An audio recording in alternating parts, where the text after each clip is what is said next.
pessoal, tudo bem? Meu nome é Andrine, sou estudante do quarto período da Faculdade da Escada e aqui nós vamos fazer um podcast com temas muito abrangentes e essas aqui são as integrantes, né, do podcast e o professor Ramos. Meu nome é Jennifer. Meu nome é Lucidalva. Meu nome é Beatriz. Meu nome é Fernanda. Olá, pessoal. Antes de tudo, eu quero agradecer o convite, tá? É uma honra para mim estar participando aqui desse podcast da FAESC para tratar de direito digital, que é um direito extremamente novo, extremamente importante, já que a gente tem uma vida digital, em tudo que a gente faz hoje, ou na maioria das coisas, a gente precisa inserir nossos dados. Então, estamos aqui prontos para responder as perguntas de vocês. Obrigada, a gente que agradece, viu, professor? Queria iniciar perguntando ao senhor, né, o que é essa LGPD, que hoje ela é muito constante no nosso dia a dia, e como é que funciona esse direito digital? Muito bem, Andrine. Veja, primeiro o direito digital não trata só da LGPD, tá? Dentro do direito digital a gente tem a Lei Geral de Proteção de Dados, que é a LGPD, tem o Marco Civil da Internet e tem também outras leis. Mas dentre elas, a LGPD é extremamente importante porque ela tem a função, Andrine, de proteger os nossos dados. Perceba que hoje dificilmente a gente vai conseguir fazer alguma coisa na internet sem que não seja necessário a gente colocar os nossos dados, tá? Então a LGPD ela vem de uma emenda constitucional de 2022, lá no inciso 79 do artigo 5º da Constituição, que diz que o dado pessoal tem que ser protegido. Então, professor, a gente sabe que o senhor é do ramo digital, né? Então a gente queria entender um pouquinho como é que funciona essa área, porque ela é muito recente. Como é que funciona o direito digital? Da área do âmbito civil, todo mundo tem pelo menos uma noção da área penal, mas essa em si a gente não sabe muito bem. Então, como é que funciona o direito digital? Como é que é a questão da LGPD? Você poderia explicar pra gente? Pois não. Olha só, a LGPD ela vem responder uma reforma constitucional, uma emenda constitucional de 2022, que inseriu o inciso 79 no artigo 5º da Constituição, tá? Que diz que o dado pessoal tem que ser protegido conforme lei. Que lei é essa? É justamente a LGPD, que veio para proteger os nossos dados pessoais a partir do momento que hoje dificilmente a gente vai conseguir fazer qualquer atividade na internet sem que seja necessário colocar ali CPF, nome, endereço. Então, a fim de proteger esses dados, que é necessário que a gente coloque para a maioria dos serviços, a LGPD veio para dar essa proteção ao cidadão brasileiro. Professor, sabemos que a LGPD ela é utilizada para proteger nossos dados, né? Isso. Mas em que casos eu sou obrigada a fornecer meus dados? Eu tenho que fornecer meus dados para alguém? Olha só, você está falando de uma exceção importante que está lá na LGPD. Existem alguns casos que o cidadão ele é obrigado a fornecer seus dados. Imagine, por exemplo, uma blitz policial. A autoridade policial pede lá seus documentos, você tem que fornecer, porque é uma questão de segurança nacional ou segurança pública. Existem também outras situações, por exemplo, no meio acadêmico. No meio acadêmico, imagine uma pessoa que está passando por uma doença rara e essa pessoa precisa ser estudada lá pela academia. Nesses casos, esses dados eles podem ser utilizados para fins acadêmicos também. Então a LGPD ela não é absoluta, tá? Outra situação também, imagine que você quer entrar com uma ação judicial contra uma pessoa que lhe causou um dano. Perceba que no início do processo, você vai ter que fornecer seus dados para a formação ali do seu cadastro judicial. Então a LGPD ela não é absoluta, ela tem algumas exceções. Então, professor, a minha pergunta é sobre o direito digital.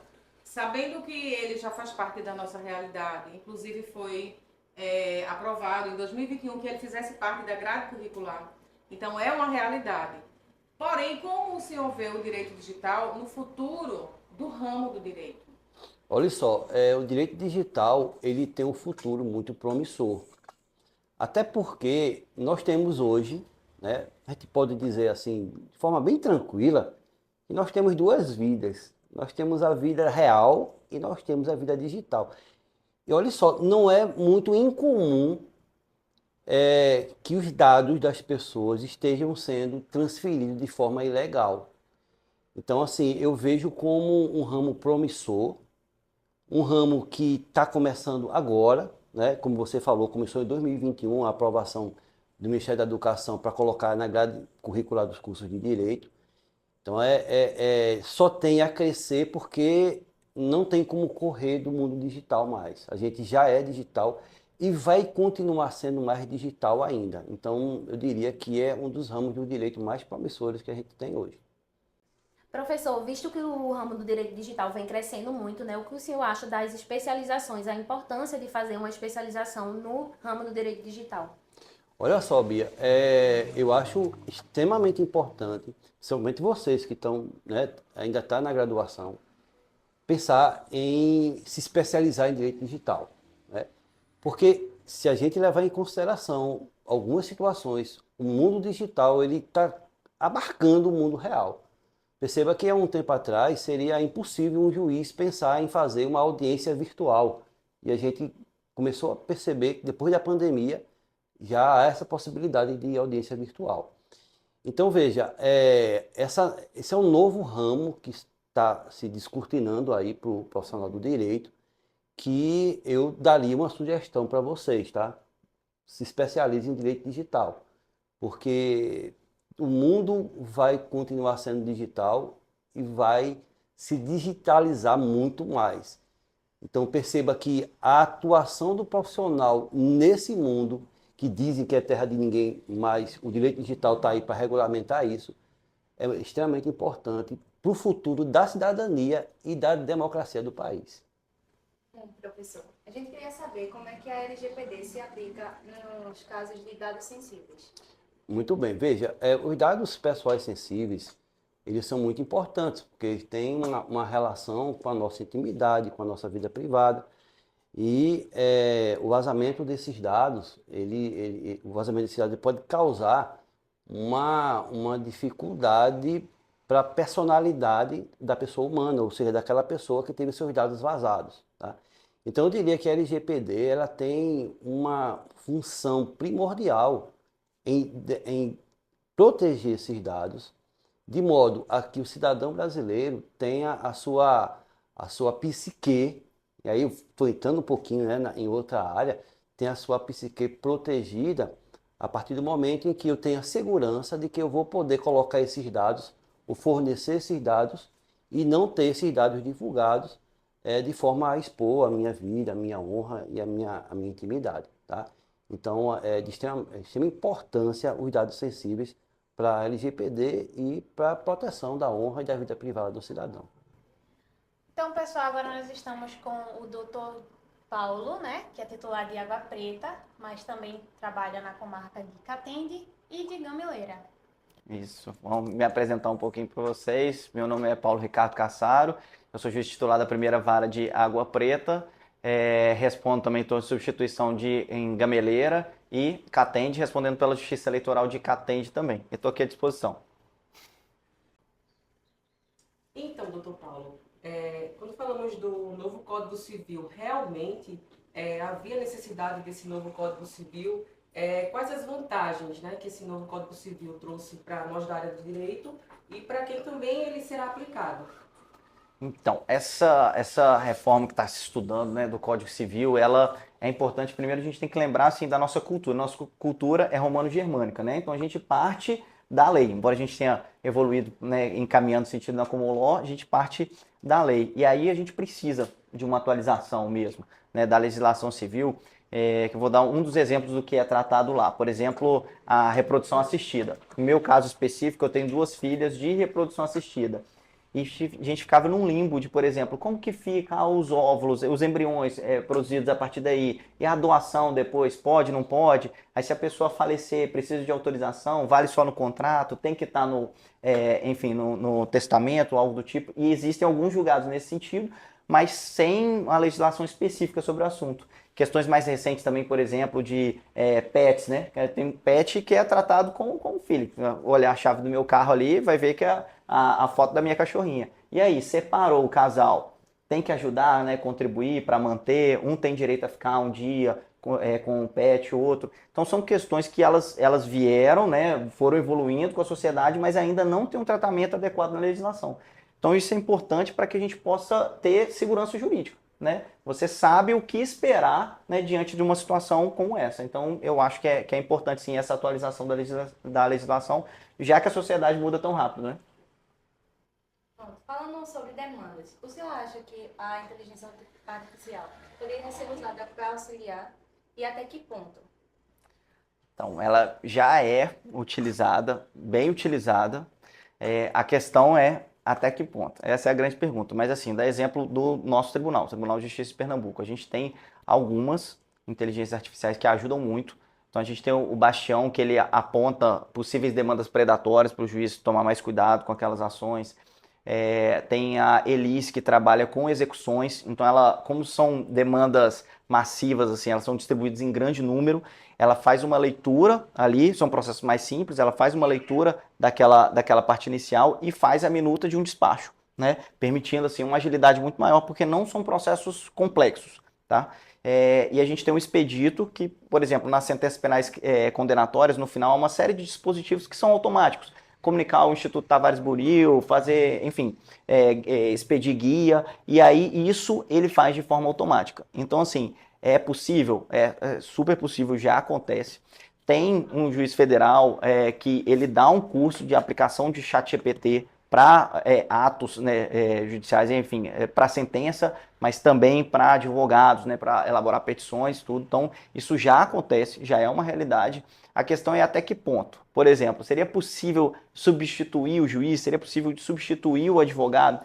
E aí que eu acho que não. Nem o servidor não. Porque se existe a sensibilidade humana, né? Então, daquele caso de você achar que aquelas provas se encaixam melhor, não é matemático, né? Então, eu acho que é difícil a gente pegar um modelo matemático, uma inteligência artificial e substituir pelo ponto de vista humano, né? Que a gente ainda tem. Por exemplo, a IA cumpre tudo, mas se for um alvará para um medicamento, tratamento de câncer, tem que começar para ontem. O servidor que atender vai ter essa sensibilidade, né? Mas a IA talvez não tenha. Então, são essas coisas que eu não sei se vai substituir. Eu acho que talvez esse seja o limite. Agora, a parte automática de cumprimento de atos, eu tenho, assim, ela está pronta e já acontece, inclusive aqui no nosso tribunal. Então, doutor Paulo, ainda falando sobre a inteligência artificial, como que o senhor vê os pontos positivos e negativos dessa inteligência no ramo do direito? Ponto positivo. Do lado do Poder Judiciário, e acredito que de uma forma geral, é ganho de produtividade, que assim, é exponencial, né? Como a gente já disse, assim, dessa questão da massificação das relações, a gente tem muitos relacionamentos ao mesmo tempo, né? Com empresas diferentes, enfim, pessoas diferentes. E a IA, ela permite a gente ter um ganho na análise dos processos, né? Como eu disse, por exemplo, da Elis, que faz os despachos lá, minutos de despachos nos processos de execução fiscal, né? Isso é um ganho de tempo que, na verdade, a gente tem que pensar no gasto público, né? Então, assim, quanto tempo demoraria ali para um assessor fazer, minutar, mandar para o juiz, e quanto tempo a IA faz? Ela faz em segundos, né? Isso não significa substituir a pessoa, porque na verdade aquele assessor ele vai poder se demandar, vai poder se colocar para analisar questões mais delicadas. Por exemplo, embargos que vinham dali, aí talvez já fique difícil para IA, né? Mas o assessor vai trabalhar ali. Então a parte que é mais automatizada, ela cumpre. Então o ganho, né, de tempo e de produtividade que a gente tem que pensar do lado do judiciário, de gasto público, né, que é o dinheiro de todos nós, é muito bom. Eu acredito que de abertura de leque, então assim, imagina que há não muito tempo atrás a gente não tinha assim buscador de jurisprudência, né? Aí você imagina isso com a IA, te fornecendo ali, né, os dispositivos legais, a jurisprudência, mostrando, por exemplo, que a gente tem isso no Poder Judiciário, né, âmbito nacional, de aquele artigo, por exemplo, qual que é a porcentagem de juízes que decidem desse lado. Então, normalmente ações indenizatórias disso, 90% da procedência, 10% improcedência. Imagina como isso ganha, até, por exemplo, um advogado que vai atender o seu cliente e fala, olha, essa causa aqui tem uma probabilidade menor de ganhar, né? Para orientar de uma forma melhor e do que você esperar daquele resultado, né? E isso a inteligência artificial te dá.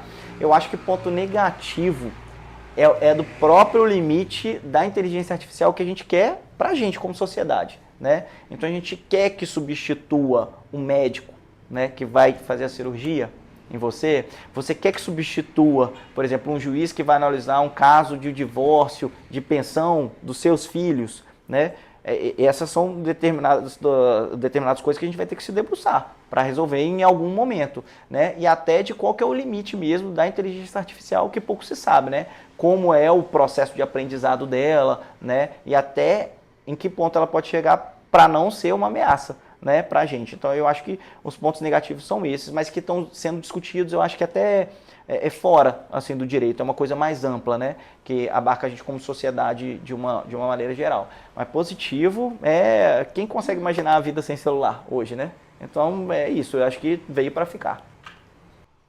Doutor, a minha pergunta já é mais referente a quem quer cursar direito ou quem está ali nos anos iniciais do curso de direito. Porque assim, a gente tem uma insegurança quanto a isso, quanto ao curso que a gente escolhe. Então, como foi a experiência do senhor? O que é que o senhor acha do curso? Se é bom ou não? Então, vamos lá. Eu não sabia, acho que como a maioria das pessoas, né, o que fazer assim, curso superior, né? Muito difícil você imaginar, olha, vou tomar uma decisão para a minha vida toda, o que eu vou fazer.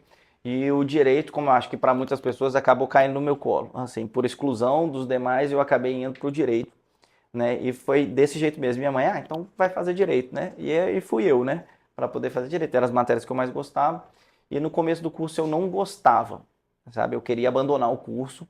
Eu via que eu tinha uma inclinação maior assim para economia, que era o que eu mais gostava das matérias introdutórias. E aí, até que minha mãe falou, pediu para eu ficar, não, fica pelo menos um ano. Se você não der certo, aí você abandona e vai fazer outra coisa. Aí fui ficando e aí surgiu a oportunidade de eu fazer um estágio, sabe? E era num juizado civil. Eu pegava mais matéria do consumidor, juizado civil, como conciliador. Eu acho que a partir do momento que você começa a ter algum contato com a prática, eu acho que aquilo começa a mudar. O direito é muito abstrato, eu não sei se vocês tinham essa cultura assim de ler muito, por exemplo, antes da faculdade. Eu fui começar a ler vendo Harry Potter, assim, sabe? Era bem, não tinha essa cultura tão grande. Então, você lendo muita teoria na faculdade muito distante, e aí você começa a encaixar aquelas peças na prática. Por mais distante que seja, assim, para você ainda, mas você está participando de uma audiência, está vendo como são feitas as perguntas, então você estuda direito penal, aí tipo se dá fato típico, ilícito e culpável, aí você vai vendo o promotor perguntando, por exemplo, e como que foi que aconteceu? Foi isso? E você efetuou o disparo? Foi para onde? Qual foi a direção? Ele está trabalhando o dolo. Aí na hora que você vai vendo isso e vai encaixando, isso te traz a perspectiva de que, pô, legal, tô entendendo. E você começa a se empolgar normalmente com a teoria. Então, acaba que vira um ciclo, né? De uma coisa vai alimentando a outra. E isso foi o que aconteceu comigo. Então, assim, eu acho que o curso de Direito vale muito a pena fazer, embora seja grande carga teórica, e se você não trouxesse para a prática, talvez fique um pouco distante. E tem quem goste disso, que gosta só da área acadêmica e tá tudo bem, mas quando você traz para a prática, fica mais interessante. E eu acho que vale a pena porque, assim, é muito grande a gama do que você pode fazer com o curso de Direito, né? Em consultoria, advocacia, concurso público, dos mais variados níveis de concurso público. Então, é uma gama muito grande do que você pode fazer, o que pode gerar também um pouco de confusão. Mas aí eu acho que vale a pena quem tem oportunidade, por exemplo, vai no fórum da sua cidade, vê a audiência, né? Vá no juizado, vê como é que é, tente ir, aí já são polos maiores, mas Justiça do Trabalho, Justiça Federal, para ter essa ideia, sabe, para você ter um pouco da visão do que acontece, sabe, como que eu posso fazer, o que eu gostaria de ser, né? E eu acho que isso traz a empolgação para você fazer uma faculdade bem feita, que depende da instituição, né? É do quanto você se dedica para aquilo do que você quer. Então eu acho que vale muito a pena, e até porque, assim, né, eu comecei falando, né, que eu não queria, eu queria abandonar, e hoje eu sou juiz, né? E assim, passei em outros concursos também, né? Então, assim, foi possível para mim que não queria, o que dirá para quem quer, né? Quem escolheu fazer isso. Então eu acho que vale muito a pena, muda a vida. Bom, doutor Paulo, em relação aos processos, visto que as pessoas falam muito sobre a demora, né? Por que acontece essa demora? Então, a primeira coisa que a gente tem que ter em mente é que a gente conquistou a gente conquistou o direito a uma demora do processo. Mas como assim? É porque, pensa na época da Inquisição. Ah, a Bia é uma bruxa, vamos botar fogo nela. Botou fogo, acabou. Aí depois viu que não era, e aí? Como é que conserta? Então, esse direito à demora, né, ele se traduz num processo, né, o devido processo legal. Então, eu tenho o número 6 aqui na mesa, estou vendo claramente que é o 6, mas quem está do outro lado está vendo que é um 9. Né? E como que a gente vai saber se é o 6 ou o 9? Ouvindo as partes, né, produzindo prova, e a gente chega à conclusão. Né? E, inclusive, também de recurso, né, para que um outro juiz ou outro grupo de juízes possam avaliar se aquela decisão está correta ou não. Isso, de fato, gera uma demora. E aí do que a gente estava falando, por exemplo, do Código Civil, né, e aí para aplicação disso pelo Código de Processo Civil, os prazos são contados em dias úteis. Então isso já gera uma demora um pouco maior. Né? Então há esse ponto, essa questão, e há ainda a questão da massificação das relações. Todos nós hoje temos relação, né, com empresas de telefonia, por causa do celular, internet em casa, né, é mais fácil ter acesso a outros bens, né, para você comprar as coisas, mais fácil o trabalho do que era antigamente, e isso com certeza gera um número maior de problemas e, consequentemente, um maior número de demandas judiciais. Né? Então, isso faz com que haja uma demora maior, né? Mas nem sempre, como eu disse no começo, essa demora é uma demora ruim, né? É uma demora para se estabelecer o que é a verdade daqueles fatos. Né? Qual é o direito efetivamente de certificar aquilo, né? Mas parte, claro, vem dessa grande quantidade de demandas e a gente precisa de novas ferramentas, novos meios, né, que permitam a gente resolver um maior número de casos, ou de uma forma mais rápida, né, mais célere. Logo ao fim da nossa conversa, a gente agradece aos nossos convidados pela ilustre presença e pelo enriquecimento de conhecimento que deram hoje a nós.